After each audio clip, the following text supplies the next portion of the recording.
All right, Adithyan, pleasure to meet you.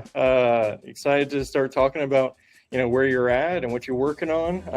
If you haven't picked it up from previous episodes, I'm a big fan of ag tech and anything agriculture related. So super excited to hear about FarmAgain. But please, if you wouldn't mind introducing yourself, where you're at, what you're and kind of your background before we get into your startup.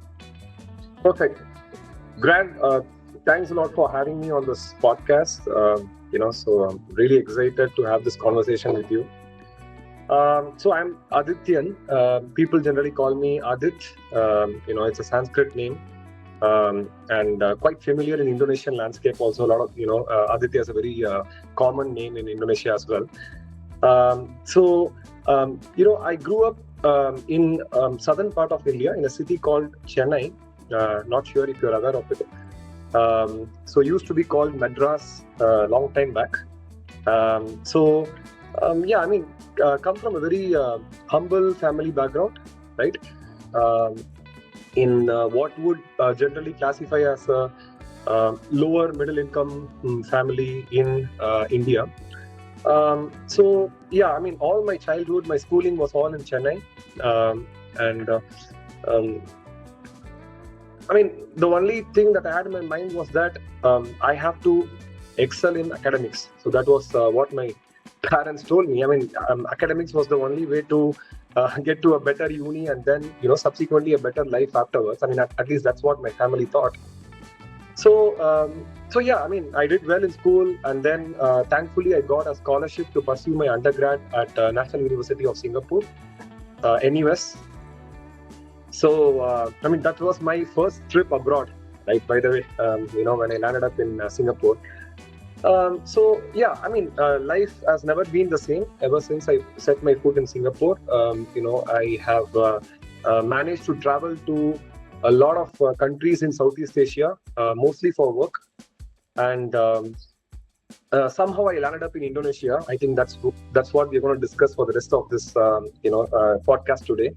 And that's where I have the good fortune of building up a lot of businesses and setting up my career path. So that's my journey.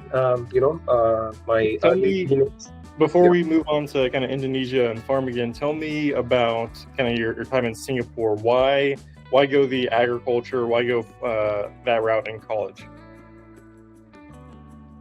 Sorry, could you repeat that, Grant? Why? Tell me what you majored in college, what your studies were, and why you chose that route, and why trying to learn more like the backstory of you. Understood. See, I took up a course, in mechanical engineering. It has nothing to do with agtech, right? Or agriculture for the matter. I majored in aeronautical engineering. So it has, it is a completely different background. So what happened, was that while I was pursuing my undergrad, I had an opportunity to do an internship or an industrial attachment with a very renowned aircraft maintenance company in Indonesia called Garuda Maintenance Facility, GMF. So this was my penultimate year in college. So that was the first time I traveled to Indonesia, and then so I eventually wanted to do a career in aircraft maintenance, right? But as luck would have it, I didn't realize that as a scholar from being sponsored by the Ministry of Education of Singapore, I was supposed to serve a bond to the Singapore government. And a part of the bond states that I have to work for a Singapore registered company. So I had an offer from this Garuda maintenance facility even before I graduated, and I was all excited that I'm going to pursue my career in my dream field. And then, as luck would have it, they denied it. They said, because it's an Indonesian entity, I cannot go and do I cannot join that company, basically. So ultimately, I came back to Singapore, and I served my bond for 3 years. I worked for an automotive firm in Singapore. That was my first job out of college. It's a Japanese company by the name HKS, which has set up a shop in Singapore, and they're mostly into performance cars, and car tuning, right? As they call it locally. So that was my initial phase of the career, right? But deep down, I always wanted to go back to Indonesia, and once I served my bond, I wanted to step into Indonesia and do something on my own. So that was a thought that I carried till for the rest of the 3 years, right, while I was serving the bond in Singapore. And exactly as the last day I served my bond, I booked a ticket to Indonesia, and then I came to Indonesia. So that's how the Indonesia journey happened. Explain that to me. I think I might have missed it, but you're from India. You went to college in Singapore. Where's the desire for Indonesia coming? Yeah, so the desire for Indonesia came in when I was doing an internship in Indonesia. This was in 2011, 2012. Was it more like just cultural, entrepreneurial ecosystem? Was it just, things are happening there like crazy and you just want to be a part of it? What was the draw? See, the draw was very simple, right? It was basically, I was thinking to myself where I would be able to thrive better. Everybody has a different personality. Everybody has a different, way of looking at things, right? So at the time I came to Indonesia, even my family, most of the people were asking me, why Indonesia? You went to a developed country like Singapore, why you want to move to Indonesia, right? But I mean, there are certain things which you cannot explain logically. It is just an instinct that you have. And I felt that culturally, India and Indonesia were quite similar. And Indonesia was one of the few countries where I felt that as an Indian national, you are not, there was, people actually looked up to you in certain way. That you would be more qualified in a certain way, right? So it already comes with, a certain level of, I would say that culturally it is there. And secondly, it is a very fragmented and chaotic market, right? So I realized that I'm the kind of person that actually thrives in a chaotic environment. I cannot, I cannot be set up a career path and told what to do. Yeah. I'm the kind of guy that needs to figure out what I want to do for myself, right? So, and Indonesia actually offered me that advantage. It was not very competitive like India, where hundreds of people would be competing for the same spot, right? So you are outnumbered. Indonesia I had the natural advantage, and thankfully, I also picked up the Bahasa Indonesia, which is the local language, very quickly. I think partly because the language itself is very simple. It's a non-grammar heavy language. It's more of a spoken language. And secondly, there is a lot of influence of Sanskrit in Bahasa. So when I went to Indonesia during my college times, during the internship, a lot of people would tell me that, hey, how come you're speaking Indonesia so well? Although I know that I was very amateur. Yeah. But people would give me such kind of compliments and say that, we really admire a foreigner coming to Indonesia and speaking our local language. So it's a kind of validation that you needed at that point of time, right? So that's what struck the chord. And then I decided, that somehow I decided there will be a future for me in Indonesia. I didn't know what exactly I wanted to do, but that's how my journey started. So, love it. Great way to start. Tell me about FarmAgain. What's the idea behind this? What's the mission? What are you doing with FarmAgain? See, FarmAgain, in a nutshell, it was started to empower smallholder farmers, right, with accessible and affordable smart farming solutions, with technology as an enabler, whereby you can achieve better yield and improve the rural farmer livelihood. And basically, grow food more sustainably, right? For keeping in mind a better place for, a better planet, and obviously for the betterment of the, for the people, right? So that was the ideology behind FarmAgain.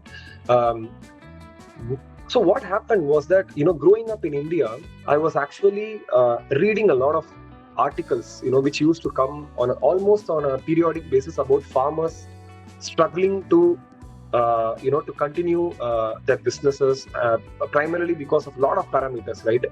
Lack of government support, many reasons. They had post-harvest losses, and lately I was reading a lot about the impact of climate change on farming, so the news I was reading were very extreme to the extent where I was, farmers were committing suicides because they were not able to pay back the loans that they took from the loan sharks, right? So it's a big irony, right? Basically, the farmer who's feeding us has no food for himself. So that's the the irony that struck me, and I was thinking to myself that what can I contribute in a small and meaningful way where even if I can reduce any of these instances, by a small percentage, I would consider that as a success for myself. So, to give you a background, right, I have already had a reasonably successful career in a corporate structure in Indonesia, right? So, I probably, before I started FarmAgain, I felt like I've already hit a ceiling where I could not move any further in the corporate ladder, right? Both in terms of remuneration, in terms of, the perks and benefits that one enjoys as an expatriate. Yep. So naturally, when you hit that saturation and over the period of, the 10 years that I've lived in Indonesia, I've always felt that, the agritech space was ripe for disruption. So that was, that's how the dots connected, I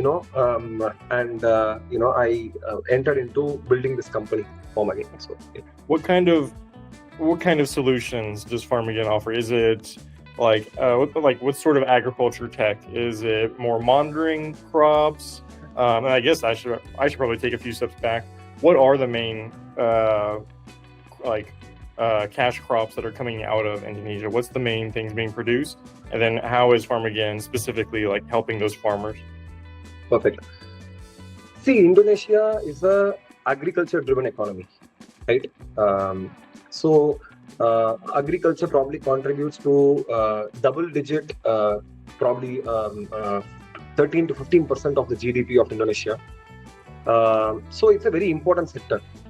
And Indonesia is naturally blessed with a very fertile soil, right? And most of the population, I would say, is involved in agriculture in one form or the other. And they're all mostly comprised of smallholder farmers with an average land holding of 1 to 2 hectares per farmer. Major crops that are grown in Indonesia are paddy, right? Then corn, coffee, and oil palm is very majorly grown in Indonesia, and apart from Indonesia, Malaysia as well. So these are the main crops. And the challenge with Indonesia is that Indonesia, unlike India, is not a single country. It's comprised of 17,000 islands. So logistics is also a huge problem, because, there are certain belts where you grow horticultural crops, right? Food crops, but they need to be transported to another island, which is which is almost like you're talking about different countries. So given all these complexities, what has happened is that Indonesia, for the size of its land, arable land that it has, Indonesia was still not self-sustainable when it comes to rice cultivation. It was still importing rice from other countries up until recently. Why is that? Many reasons. Farmers did not know, basically farmers did not have proper SOPs or standard operating procedures. So the yield was something that was suboptimal, right? And it still continues to be suboptimal until today on the yield aspect. Second is the logistics was a huge problem. Like I said, to be able to aggregate the supply and bring it under a consolidated off-taking arm is a huge challenge, which is why Indonesia has an entity called Bulog. It is spelled out as B-U-L-O-G, Bulog, which is a government state-owned enterprise that actually collects the rice from farmers. So what happened is that there's also an issue of the middlemen, which is, we call the mafias. So the middlemen were actually trying to take advantage of the farmers by arm twisting them to lower off-taking prices. And, so basically, if you consider the value chain of, from the farmer to the end consumer, the farmer was the one who was not making any money at all. Yeah. And all the people in the middle of the value chain were actually making money. So they were thriving because there was an inefficiency. And the moment you want to come and disrupt that space and say, I want to bring efficiency, you're going to be kicked out. And that's the reason why most of the agtech companies, which have a very, very, noble mission of, eliminating the middleman, both in India context and also in Indonesia, I've seen both countries very closely. These startups struggle until today because this is an ecosystem that has been created over several decades or several centuries, right? You cannot just come and disrupt that ecosystem and say that, hey, you know what, I'm going to build something very fancy. You can call it, with any technology that you want as a wrapper and say that, look, I'm going to make the farmer rich. But in reality, that's not the way it works. Yeah. So your innovation has to be inclusive. It cannot be excluding the existing players. It has to be including the existing players. And creating value for them. At the same time, you create value for yourself and your customers. Learning how to work kind of within the system instead of destroying the whole system. Very important. So that's the big takeaway for me, right? If I have an opportunity to share why I think this way, it's because my first startup, which I did on I'll just take a step back and tell you why I have this thought process, right? So I started a company called IOBIS when I landed in Indonesia, which was an online bus ticketing platform, the first of its kind in Indonesia. When I started this company, I was actually dealing with a lot of bus agents. So these agents are not tech savvy. I mean, I'm talking about 2014, 2015, when smartphone penetration just started happening. Internet data were still not very cheap, so those were the times I'm talking about. So when I go and tell that, I have a fancy technology, customers, bus consumers now get transparency, we are excluding the middleman. In Indonesia, a middleman is called calon, right? Calon, it's a word you hear irrespective of any industry. So I used to go and talk, and then, people literally used to give a blank stare at me. They were thinking that I was stupid, right? As simple as that, right? So that's the learning experience for me, because then I when I went and talked to the agents had control over the business. So even the bus owner or bus operator, as much as he wants transparency, he cannot just shift from an offline system driven by an agent to an online system, suddenly, because it's going to disrupt his entire business. So that's the time I learned that, you have to build a technology, which is simple, with a simple user interface that people, that it does not take a lot of time for people to understand. You need to be able to communicate your value proposition in a layman's term, right? Your technology might do a lot of sophisticated stuff, but nobody cares about it. So the third thing is that how can you value add to the entire ecosystem, right? Right. So this was a big learning experience for me, and which I correlate back to the agri experience, right? To answer your question of why Indonesia is still not able to produce the rice to its potential, is because of the inefficiencies, right? So now we are trying to solve that issue at the farmer level. So we are telling that, look, there are a lot of companies in Indonesia today that want to solve the farm to fork value proposition. it's a pure play supply chain related, procurement related, business model. Where we want to come and value add is that I want to tell the farmer, look, today you are making a yield of 3 tons in 1 hectare, right? I'm going to come and help you increase it by 30% or 40%, your yield. So as your yield goes up and your cost of cultivation remains same or comes down, right? Naturally, on a P&L, you're going to make profits, right? Or your EBITDA is going to improve. So that's the important part you need to solve for, because no matter what logistic issues that we may solve, at the end of the day, are we extracting the potential from a particular commodity, right? So Indonesia's average yield is only 2.5 to probably 4 tons max per hectare, right? Even for the most genetically advanced variety of paddy. Whereas you take counterparts, even Thailand is doing 7-8 tons. You go to more developed countries, in terms of farming, they are probably doing 8 to 10 tons or probably even more.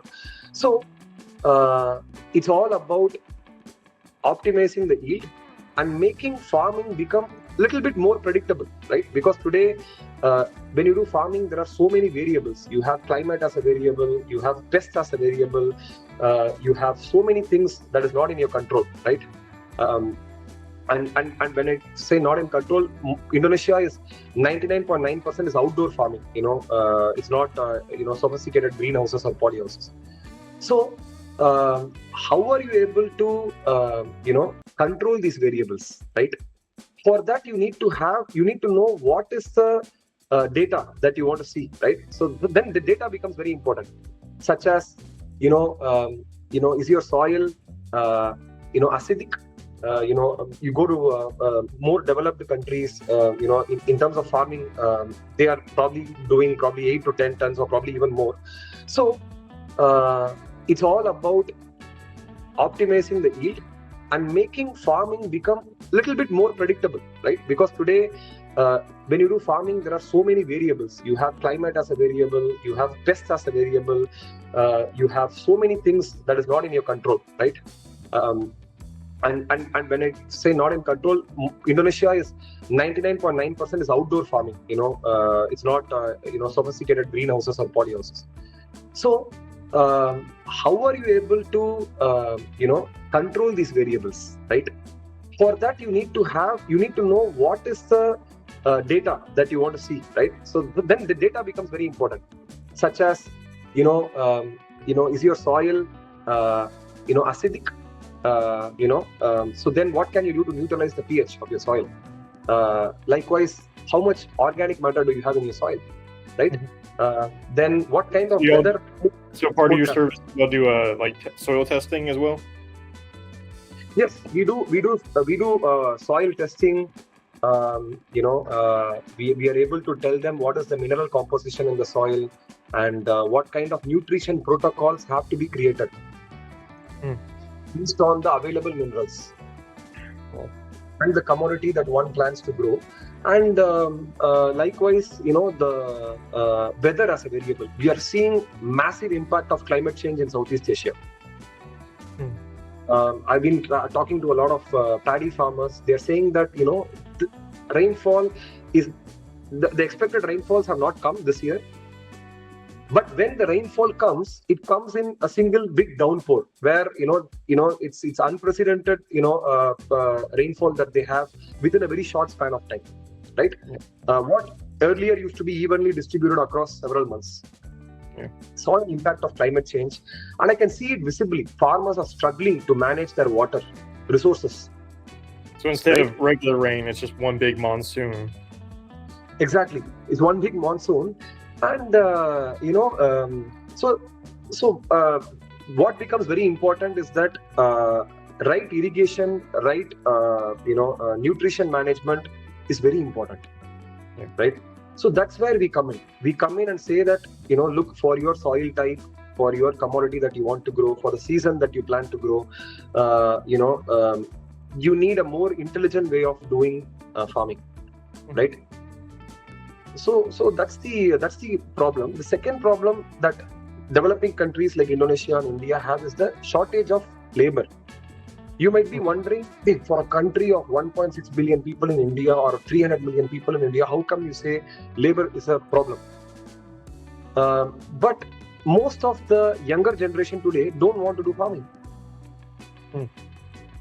Because, again, simply put, farming is not a sexy business. Right?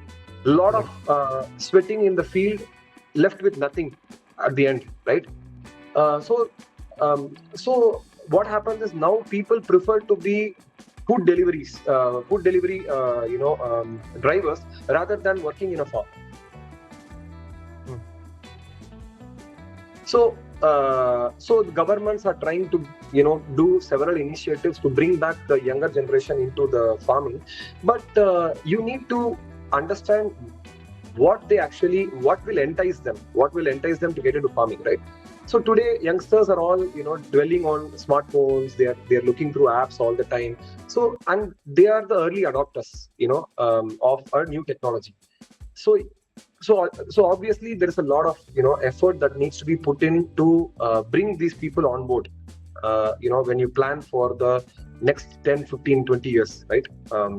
So that's where we come in to basically, in a nutshell, to improve the yields and to bring certain SOPs or standard operating procedures to farming, make farming more scientific, and when you do all this, I think you can also appreciate that there is also a significant amount of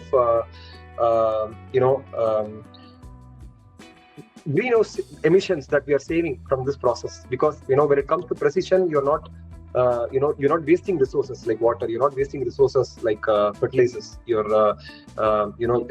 that directly correlates to more sustainable farming, right? So that's the storyline, Grant. I love it. Awesome, man. Super excited to hear about that and how you're kind of modernizing and scientificating, making farming more scientific Yes. in your area. I'd love to shift gears a little bit and hear, you're from India, you've done a lot in Singapore, now you're in Indonesia, started multiple startups in Indonesia. Tell me about some of the differences between kind of startup ecosystems in these three countries. What are you seeing, and how are things changing? Perfect. See, Indonesia, let me start with Indonesia, right? I have been watching Indonesian startup ecosystem from a very early stage, which is 2011, 2012. So that was a time, BlackBerry Messenger was very famous in Indonesia. There was no WhatsApp, and emails were still predominantly, the most official way of communication, and smartphone penetration was not there, right? And that was a time few companies actually started raising funds. That was a time international venture capitalists started looking Indonesia, more seriously. So, if I remember correctly, it was Rocket Internet that kind of came in with a very disruptive model. They took models that were successful elsewhere and tried to come to Southeast Asian countries and replicate them, which started with companies like Zalora, Lazada, all these Rocket Internet companies, tons and tons of companies. So every month you would hear someone from, a European founder or an American founder would come into Indonesia and with a good backing from Rocket Internet, and suddenly build a team of 100, 200 people out of nowhere.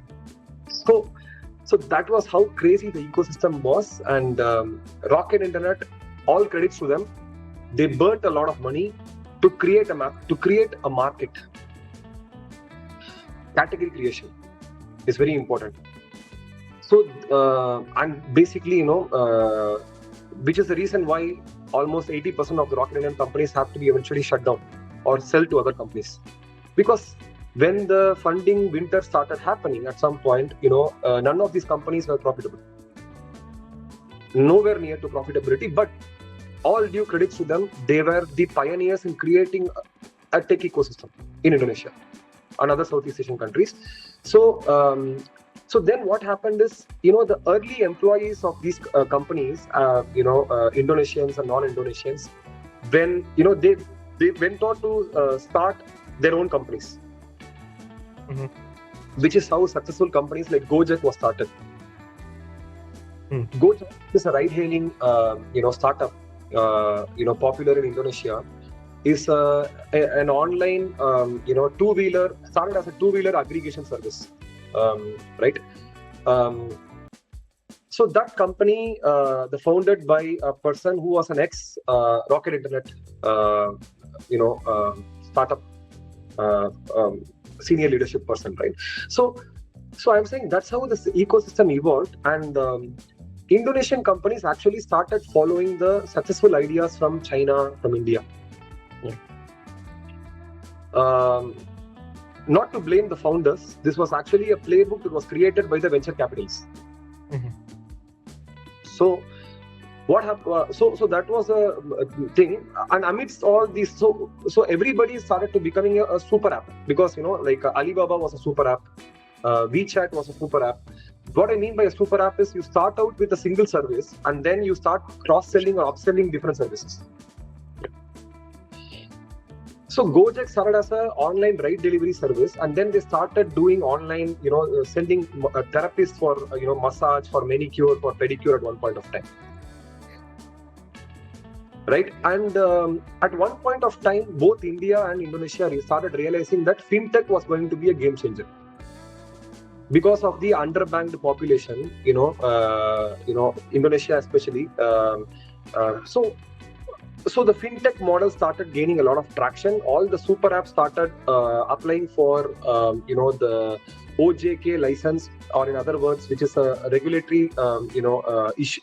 I mean, it's a regulatory clearance given by the Bank of Indonesia for companies to engage in payment gateways, in collection and disbursement of money, e-wallets, right? So everybody started going into that game. People who are selling train tickets wanted to become a fintech company. People who are selling, ferry tickets wanted to become a fintech company. So it's all about, the fear of missing out. Kind of following the trends. Following the trend, right? So, so this was happening on one side, which is the fintech game, and suddenly, a lot of investors from China, from Japan, where the cost of capital was low, they started pumping funds into Indonesia to get into the lending business, micro lending. Yeah. So this led to, a lot of companies coming out of it, buy now, pay later kind of companies. While they tried to take off the friction from the user experience, and they were dispersing all these microcredits to customers. In a country like India or Indonesia, doing the KYC, which is know your customer, is not a very easy aspect, because, they don't have banking history. Yeah. So a lot of that business model of the buy now, pay later is so risky, especially even here in the US. I think, was it Affirm or one of the big ones recently came out and said it was like a good chunk of our customers are just not going to pay their loans back. like people they're all missing their payments. It's just terrible right now financially. And I'm not going to say, the R word, recession, but like all the indicators are pointing that way. Like people can't pay their stuff back because of inflation. And you're like, okay, how much can this take? How much like stress can this model take? And then how much higher can they push their interest rates before people just say, yeah, I'm not doing that. Like, it's not worth it. Because I think some people are already reporting they're getting like 35, 40%, annual rates by like Affirm for these short-term loans. Like, that's insane. So, but different topic. Tell me more about how like the startup ecosystem compares, like how it's different from Singapore, from Indonesia. We've talked to people from Singapore who talk about the great like university programs where if you graduate from a Singapore university, you can get like a check, to start your startup. So how are there similar programs elsewhere? Yeah. See, there are different pros and cons of starting your company in Singapore or Indonesia. Singapore is a very structured market, right? Very refined, well educated, but the problem is, on the flip side, it's a very small market. The population of Singapore is even lesser than the population of Jakarta, which is a city in Indonesia. So you're looking at 5 million people, right? And so if you are building a business in Singapore, you get access to grants, government grants. There are various Singapore enterprises which has been appointed by the government. For one such is Enterprise Singapore, ESG. So ESG, they have a very clear mandate. Their responsibility is to actually help Singapore-based companies expand to other countries. So they give grants, market access grants, business development grants, various grants. Applying for the grant is a very tedious process, but that's the way Singapore works. As long as your documentation is all clear, you get through it, right? Is it very efficiently run enterprise? May or may not be, because again, human beings are very intelligent. We always find ways to make, take chances on the system, right? Find loopholes. So everything said and done, the Enterprise Singapore has been very instrumental in helping Singapore companies expand to other countries. Then there is another organization called EDB, which is an Economic Development Board. Their mandate is to actually bring funds from companies that want to establish in Singapore. So they have to pull in funds to Singapore, bring FDI. So then there are several such organizations, Grant, in Singapore, and every organization functions with a very clear mandate. So if you are smart enough, you can actually leverage, a lot of benefits from many of these, enterprises. And but then again, Singapore, I see a lot of Singaporean companies actually expanding to Indonesia, spending more time in other Southeast Asian countries, right? Because that's where their market size matters. Makes sense. Indonesia, on the other hand, is totally unstructured, right? Except for the last 1-2 years, where the government, Indonesia has set up a sovereign wealth fund, replicating Temasek, which is the Singaporean wealth fund, sovereign wealth fund, and the mandate given to this sovereign wealth fund in Indonesia, which is called Danantara, is actually to bring all the state-owned enterprises under one single umbrella. So now we are talking about efficiencies in SOEs and bringing transparency, accountability. Trying to run a very old machinery as a agile startup. So that whether it's going to be successful or not, time will tell. Yeah. But that's where these countries are heading towards right now. But Indonesia, what matters is who you know. Very simple. In fact,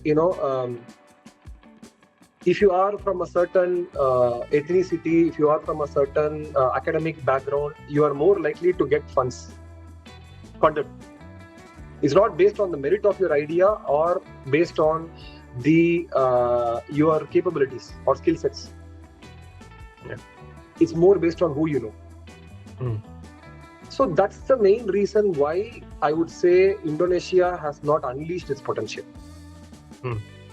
Singapore, on the other hand, is a very meritocracy-driven ecosystem. It doesn't care which race you are, or which ethnicity you are, or what language you speak. It's all about what do you bring to the table. I like that. That's a good comparison between them. Awesome. We'll pause that part there, but I want to hear as we're kind of wrapping up. You started multiple startups. You've lived in these multiple places. What's one piece of advice that you would give to any early stage founder, or some maybe a mistake that you made that you wish you could have avoided? If you could tell your younger self that. Yeah. I'll go back to the same point, Grant, which is don't try to change the system, right? spend enough time to understand where the system is broken and try to fix that. Try to add value. Try to try to make the dots connect rather than you come up with your own painting, right? It doesn't work that way. So I think a lot of first-time founders, what the mistake that they do is that they try to think that the system is inefficient and they want to break and create a new system. Mm-hmm. It will happen, but there is there's a very less chances of you succeeding in that kind of environment, right? And also I would say that try to spend enough time in a corporate career, understand the problems that your customer is facing or your vendors are facing, and if you are convinced enough that this is a problem, it's a big enough problem to solve, and you have what it takes to solve the problem, then go for it. Awesome. Simple, clear, straight to the point. Love it, man.